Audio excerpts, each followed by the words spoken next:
there's just so much. You're listening to a Mamma Mia podcast. Communicate how you want to have more fun. Change up the location, change up the time, change up the methods, bring in some toys, bring in some lingerie, get a sex playlist together, enjoy yourself. Yeah. Don't think that it has to be like a mechanism that you have to work through.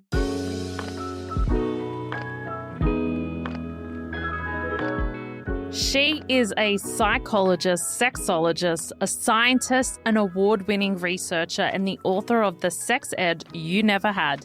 Chantelle Otten runs one of Australia's leading sexual medicine clinics in Melbourne. She has a podcast called Sex Therapy, Sessions with Chantelle Otten. She's the Australian ambassador for Love Honey, and she has made it her life's work to make conversations about sex feel as normal as conversations about everything else that affects our health, which, spoiler, they should be. I'm Dr. Mariam, this is Well, and today, my friends, we are talking about sex.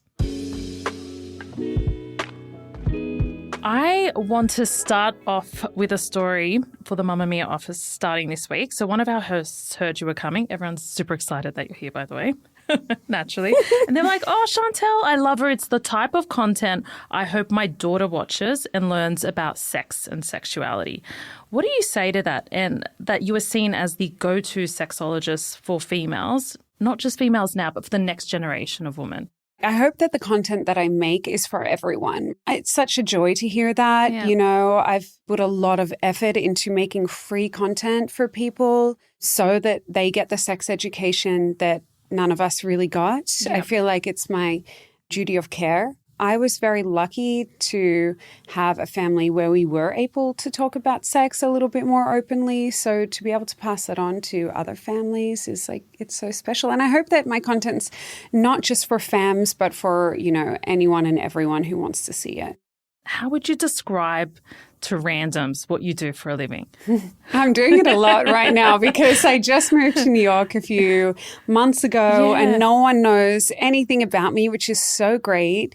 But also all my achievements from the past, I have to kind of, as I was saying before we hit record, I've been a sexologist now for around 10 years. Moving to New York, I'm having to explain myself again, which I think when I was living in Australia, I kind of got a little bit tired of it because, when you work in the same job, same industry, you're kind of pushing ahead for a long time. You get sick of hearing yourself talk.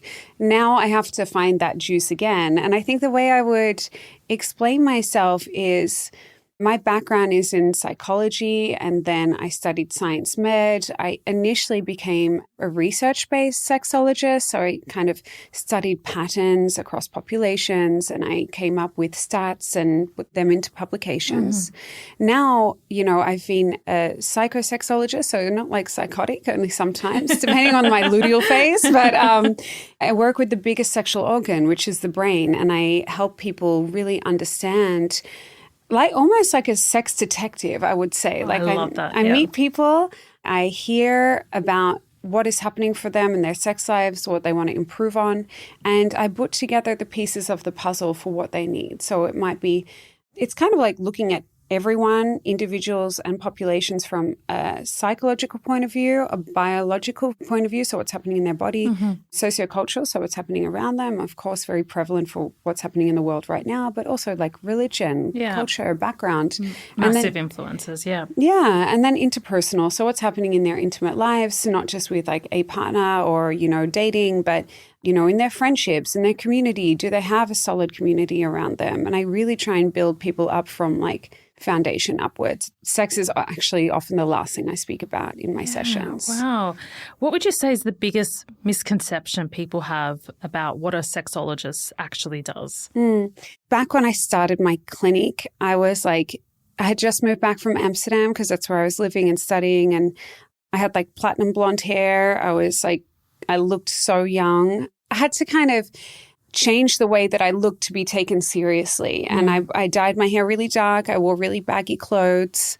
I had to, get out there and meet with medical specialists, scientists, approach Mamma Mia or media outlets and try and get them to take interest in what I was doing. And to do that, I felt like I had to be taken seriously in the way that I look. Now I think I wear what feels good for me, and it depends on where I'm at and what modality I'm in. Obviously, like I'm very casual today because we're doing a podcast, but when I do clinic, I'm more covered up. I think like a misconception often is based on like what I'm wearing or how I'm presenting at the time. Yeah. I think often people think it's hands-on work, not in my clinical practice. Okay. It's therapeutic-based work.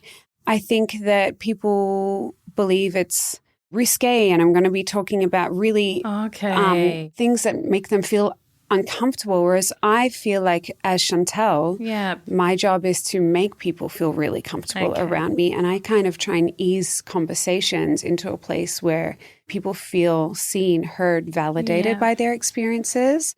You've said publicly that shame is the biggest barrier that you see when it comes to sex. I mean, look at the state of the world. Like, it's a mess. It's terrible. I do think that a lot of it, though, is dependent on your community. Yeah. I think that as well, we all get into states where we feel negative. And I think that the weight of the world impacts how we're feeling internally. Yeah. As a healer, you would know. You can feel when people aren't feeling great around you, right? And it does impact you, and you have to kind of boot up. You have to be very resilient to see the positive, to see through the darkness. But that internal feeling of like heaviness, that will impact so many different facets of our lives, including bringing old wounds or past traumas or learned behaviors or thoughts or patterns to the surface, and some of them are not great.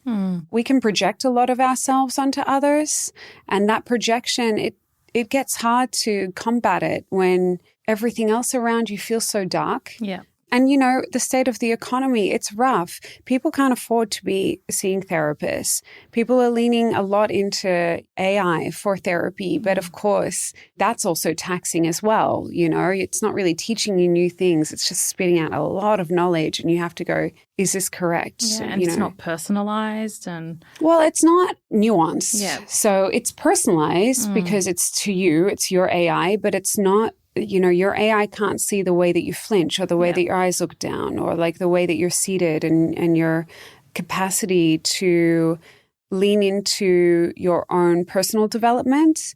It's a lot of like empathy and a lot of reasoning. Yeah. Whereas I think sometimes I like to work with like, behavioral change, acceptance and commitment therapy. I like working with very positive therapies that are about not just understanding what is happening with the brain and internally, but actually changing it and upgrading yourself. Yeah. That's the way that I like to approach therapy with my patients and I guess with the people around me and, of course, with my community as well. I like people feeling really accountable because when you feel accountable, you're able to make the changes that make you feel empowered and great. Yeah, I love that.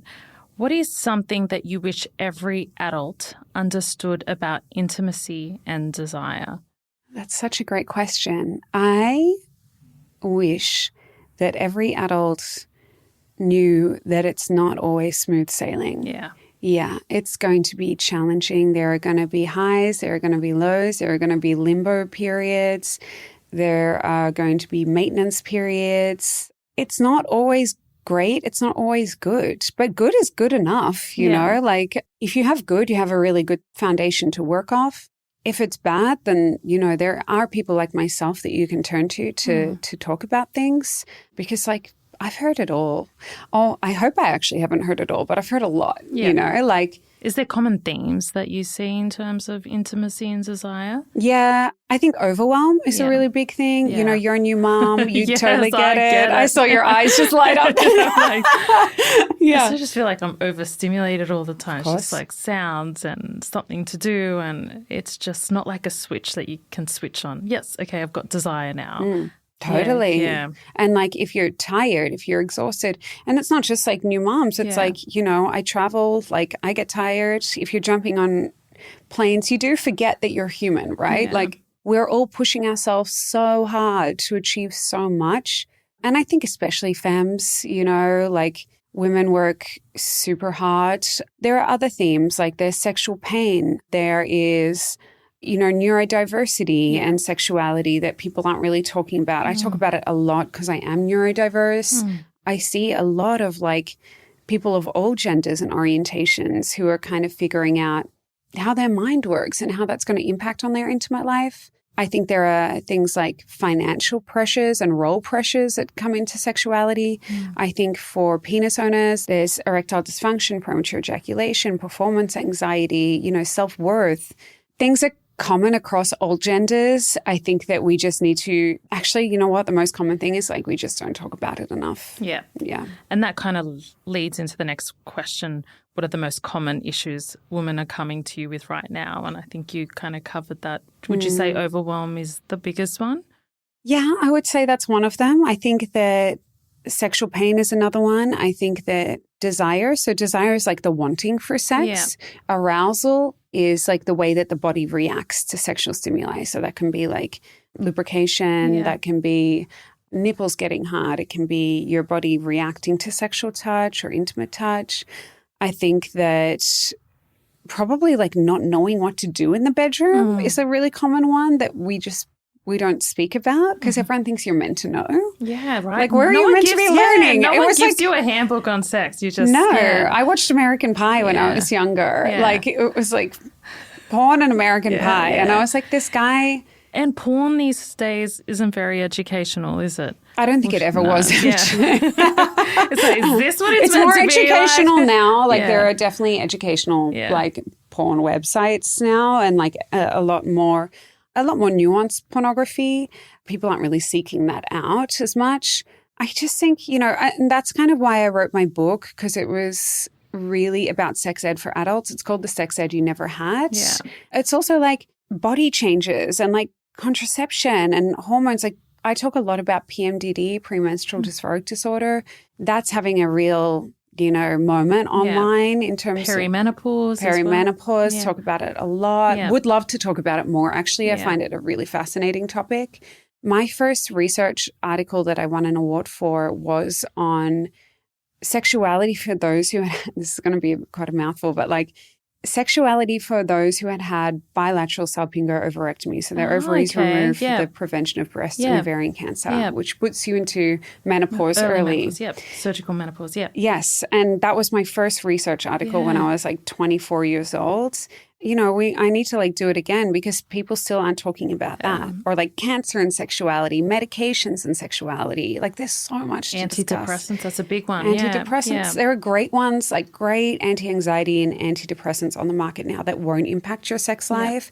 But many doctors don't know which ones to pick. Well, I've had many patients come in and say, I've spoken to my GP and I said that I had loss of libido and they didn't think it was such a significant side effect because it's a huge side effect. It's a huge side effect, yeah. Let's get angry. Let's get angry. Sex is important. Yeah.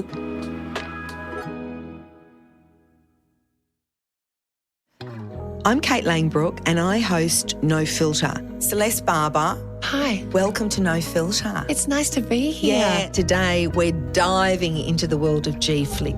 And your voice has always been such a calming, warm energy. So that's why I tear up, because you're like always growing up with you around. So thank you.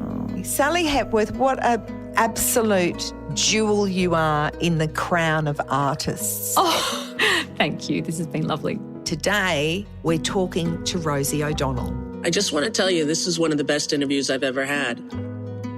If you love conversations that go deep and stories that stay with you, listen to No Filter. New episodes of No Filter drop every Monday, wherever you get your podcasts. How much of sexual satisfaction would you say is physical versus emotional versus mental? Oh, I think it's like 30, right? Yeah. Okay. I think like you've got to combo them all. You can't have great sex if you're not feeling good within yourself or within the relationship.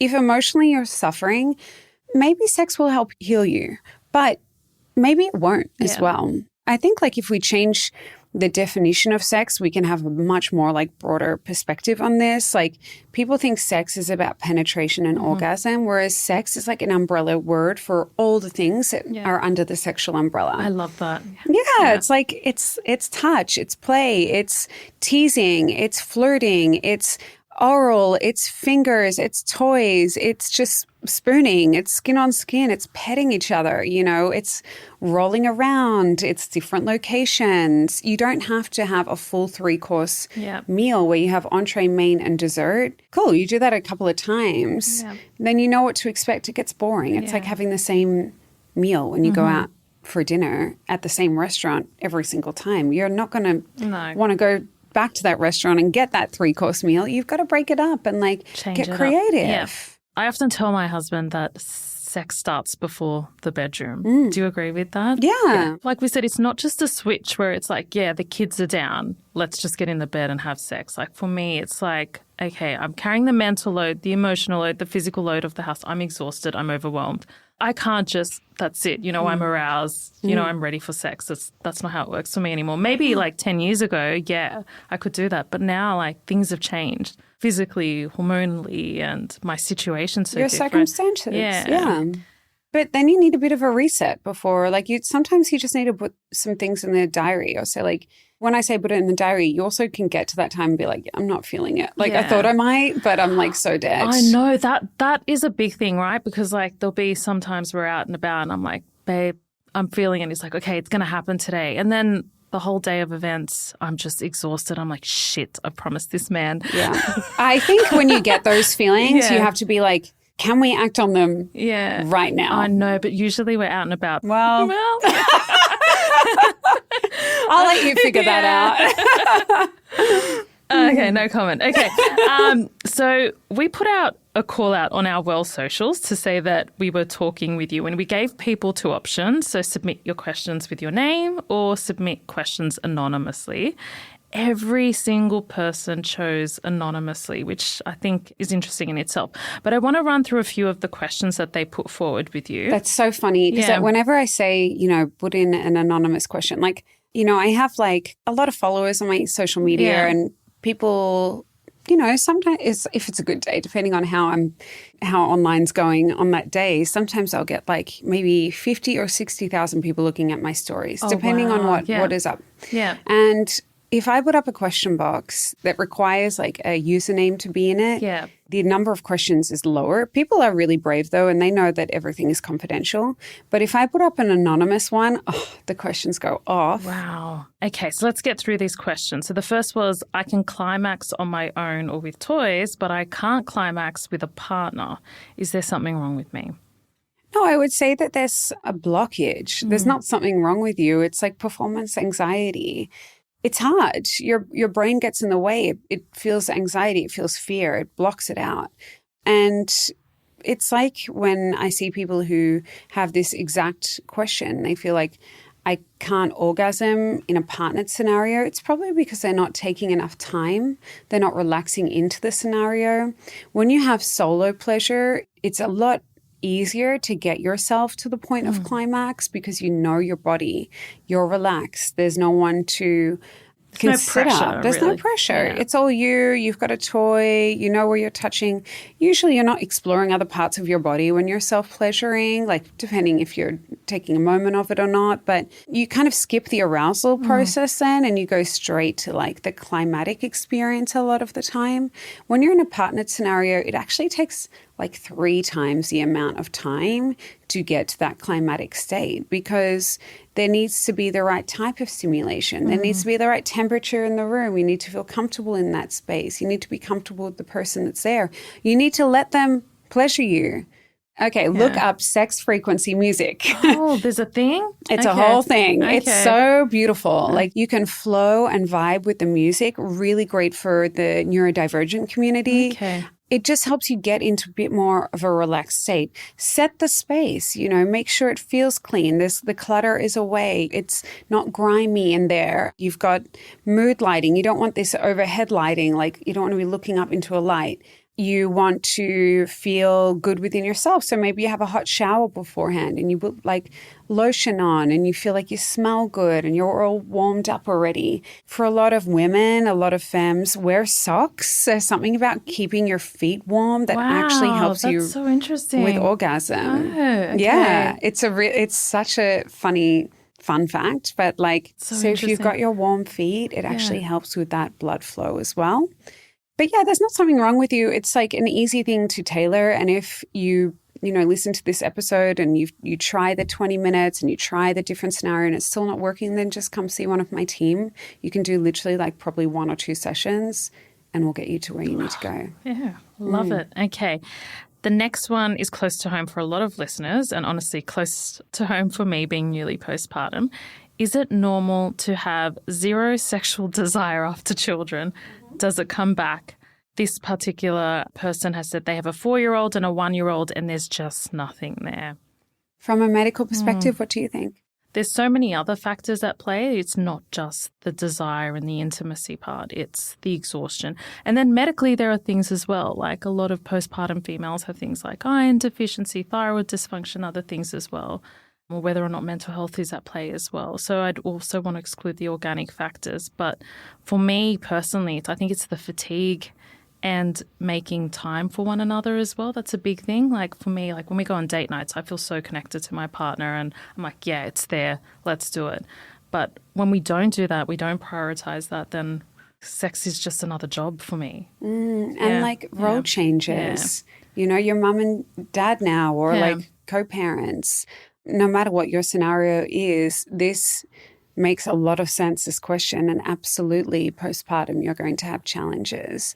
There's so many things you can do, but it's a lot of little tweaks that you have to do along the way. Yeah. Right? You need to hand over some responsibility. You need to have some time for yourself, time with your friends. You should have a good community around you that lift you up, that make you feel really good, that help you forget all the stressful things that are happening for you, a great partnership where you feel supported. You want to be with someone who gives you, I guess, a level of reprieve that allows you to come back to self. You might need someone who helps you with figuring out your way to getting back to your sexual self as well. I'm not meaning someone who like pushes for sex. I'm meaning someone who goes, what can we do together? Someone who's curious. Yeah. How can I help you? What do you need from me?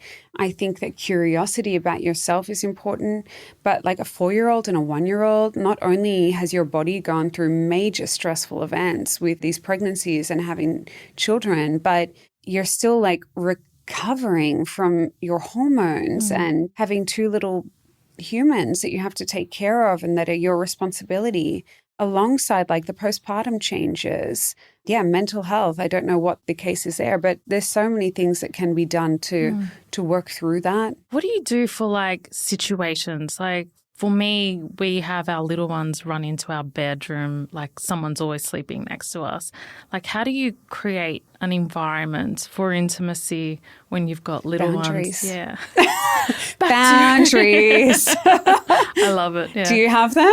You know what? Sometimes you're just so exhausted. It's just easier just to cave. Put a lock on the door. Put a movie on for them. I get it though. Like it's not smooth sailing, but look, I'm not a parent, so it's like I can't tell people what they should or shouldn't be doing, but I'm saying if you want to improve your sex life, there are things that you should be doing. It's like when I get patients who come in and they're like, we want to have more sex, we want to have better sex. And I'm like, okay, and they've got children that are co-sleeping with them. How am I going to help? Yeah. If you don't want to change that, I can't help you. And that's really a hard point sometimes that I have to put in. You know, I'm only here to help. Yeah. Like, I can't change your sex life for you. You have to change that yourself. What advice would you give a single bi woman wanting to explore sex parties for the first time? And how do you prepare yourself? Oh, well, first and foremost, how exciting. Yay. I love this for you. I think just know that you are there to have fun and feel safe. Going to a sex party, I would go to one of the more legit established ones. You know, there are great sex clubs that have like specific nights that you can choose from depending on what state you're in, like as in Australia or throughout the world, wherever you're listening from. But there are also a lot of these sex clubs, they have like intro nights, like where you can go and they talk through the rules of the sex club. So you can... It's a good starting point, yeah. Yeah, you talk about consent, you talk about like what to expect. You don't have to, you can always go to these clubs and like make a little bit of a promise to yourself where you're like, I can go and observe. I don't have to engage just yet. I can go get to know people. You know, you don't have to like dive headfirst into the sex in the club. You just go in and you have fun and everyone's in the same boat, really. So like people are there and they're feeling nervous. You'll find another person that feels the same way. And then there will be people that are more experienced there that can hopefully lead the way. Please go to established sex clubs though, because I don't like people that are, things can go wrong in sex parties that are newly kind of established, you know, as someone who hears a lot of trauma, a lot of like scary stories. The poly and open community, the ethical non-monogamy community is in general like a wonderful, beautiful community, but you have to be very mindful that the person who is organizing these parties has to have it together if they're going to keep you in a safe space. So I like the sex clubs. That's just my personal preference. And then how to feel good.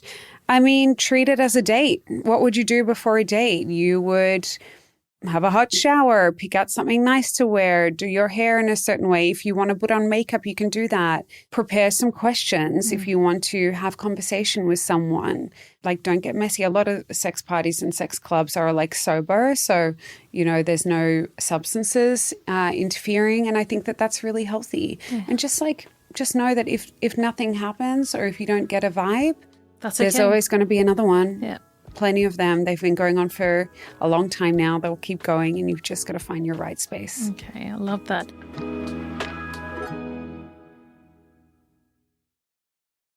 Okay, do you see many women dealing with vaginismus, and what's the number one thing that you've seen that helps improvement?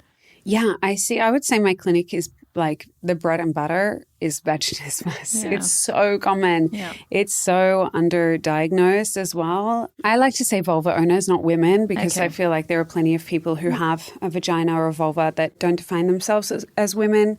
Vaginismus, if we were to go into specifics, is a type of sexual pain. And basically it is when it's painful or like a burning or stinging like or tightness when a finger, a tampon, a penis, a vibrator goes inside the vagina. So it almost feels like, for some people, it can feel like burning and stinging. For others, it can feel like hitting a brick wall, like nothing can go in. Yeah. And it's an involuntary contraction. So an involuntary means like you don't plan for it to happen, you don't want it to happen. Contraction of the pelvic floor muscles, which are all the muscles that hold up your vagina, your bowel, your bladder. Essentially like a reflex, right? Yeah. So it's the involuntary contraction of the muscles that surround the vagina, and they tighten up so that it's difficult to get something inside the vagina. It's so common. I like to explain it to people like, if they were to come see me and they were like, hey, when I have sex, it hurts so much. Like whenever something goes inside me, it just feels so uncomfortable. Often, you know, I just push through or try and grin and bear it, or, you know, just can't get anything in. I explain it like if I was to see someone and I had a pen in my hand and I threw the pen at your eye would blink. Yes. Right? Because it's like, this is going to be really sore. Yeah, this is going to be sore. So if you blink your eye, you're protecting your eye from feeling pain. If I saw you again and I threw the pen at your eye, again, you'd be like, that's so weird, Chantelle. Why are you doing that? You'd blink. If I saw you again and I had a pen in my hand, I'm just going to keep my eyes closed whenever you're around. Right? So it's like protecting you from feeling a certain type of pain. Some people have vaginismus from the first time they try to put anything inside their vagina. They might notice it with like a tampon, for example, or a finger. Some people have a period of time where they can have pain-free sex or penetration, and then something happens. Maybe it's childbirth, maybe it's stress at work, maybe it's a UTI, and they have pain one time. Their body starts to condition itself to brace, and that's where the involuntary contractions come in again. I would say it's the treatment for that. It's actually like if you get a great practitioner who knows what vaginismus is and knows how to treat it, like a sexologist, I would say, great. You're going to have a good journey. I love treating vaginismus. I find it one of my favorite conditions to treat because I think I know it so well now. Yeah. It was definitely my first real passion in sexology and in therapy. I was like, this is a really underrepresented topic in the community. You see a great sexologist who teaches you how to have fun sex while you do pelvic floor physiotherapy, or, I can take you through how to use, we use dilators, or for sometimes I introduce different sex toys that act as dilators. It really depends on where you're at. But it's a bit of you have to put aside time. It's something that it's like going to the gym, right? Like you have to put aside time to strengthen muscles. You have to put aside time to relax muscles as well. And there's so many things that we can do to treat it, but it has to be with the right practitioner for sure. And it has to be the right therapeutic alignment as well. That's so important. As a GP, I often see many of my colleagues just refer to the women's health physio. And I think that psychology component is just as important as well. Like, referring to someone like you is often missed for many of these patients. Do you refer to sexologists? I think it's just equally as important. So it's just kind of giving them one framework for treatment and they're missing out on that whole other important aspect. So vaginismus is one type of sexual pain, and I don't want it lumped into it is sexual pain, because there is also deeper, we call it deep dyspareunia. Dyspareunia is like a fancy word for painful sex. Deeper pain as well. So that's up kind of near where you would feel period pain, for example. And that, again, can be due to so many factors. It can be the pelvic floor again. It can be a gynecological condition like endometriosis, for example. There can be other things going on like ovarian cysts or, PCOS, for example. It can be just like bracing. And then there is vulva pain as well. So a condition like vulvodynia, for example, which is pain on the vulva. The vulva is all the skin that touches your underwear. So it's like the outside of your genital area, your labia minora, your labia majora. And then there's conditions like lichen sclerosis, for example, where there are kind of skin changes as well that can cause painful spots too. It's definitely something that is treatable. Yeah. And if any of our listeners are experiencing pain with sex in any of those areas, I would really encourage you to see your doctor. Okay, so if your doctor knows about it. Yeah, sure. Women's health doctor, check their bio. Okay, so how common is mismatched libido in relationships, and what's the healthiest way to navigate it? Communication. I think everyone will have a mismatch in libido at some point, right? It's not that one person's always going to be the person with the high libido. Yeah. Like that will kind of ebb and flow. But I think it's all about communication and just saying like, hey, babe, like looks like my libido is really high and maybe higher than yours. I think the misconception is that women have a lower libido, but like I don't tend to find that. No, I think it exists. Women get bored of sex. I think like switching it up and having more fun is really important. I love that. I'm talking about like more heterosexual relationships. I think in same-sex relationships or female on female or whatever the kind of combo is, I do find that creativity is much more prevalent in well, we are more creative creatures. Yeah, but I think like also, just like having more fun is the antidote to so many things. Communicate how you want to have more fun. Change up the location, change up the time, change up the methods, bring in some toys, bring in some lingerie, get a sex playlist together, enjoy yourself. Yeah. Don't think that it has to be like a mechanism that you have to work through. I love that. Okay, if there's one thing you wish listeners would stop worrying about when it comes to sex, what would it be?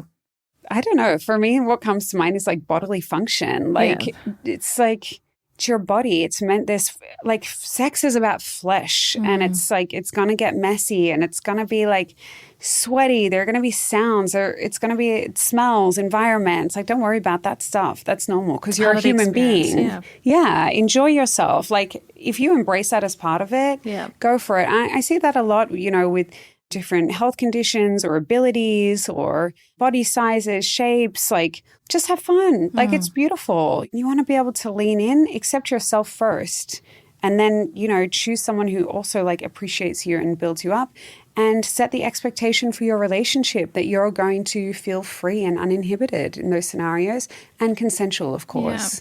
I just want to end by saying I read one of your articles, something I tried and it worked. It was successful. I was actually really nervous about having sex for the first time after a baby, but I tried the 20-second kiss. Can you just elaborate on that? Because that worked for me. I don't know if it will work for all the listeners out there.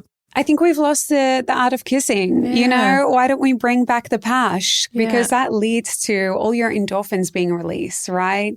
Oxytocin, dopamine, like all the love bonding hormones that make you feel good about yourself. If we skip like kissing or like touching or like that slow move into intimacy, then we're missing out on a lot of the arousal process as well. I'm so glad it worked for you though. It definitely did. So tick first. Glad I put that in whatever article that was.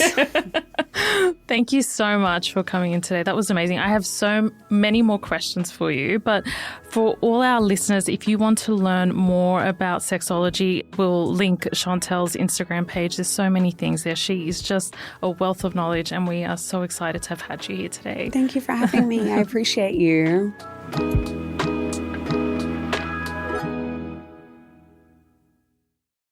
Mamma Mia acknowledges the traditional owners of the land we've recorded this podcast on, the Gadigal people of the Eora Nation and the Wanneroo people. We pay our respects to their elders past and present and extend that respect to all Aboriginal and Torres Strait Islander cultures.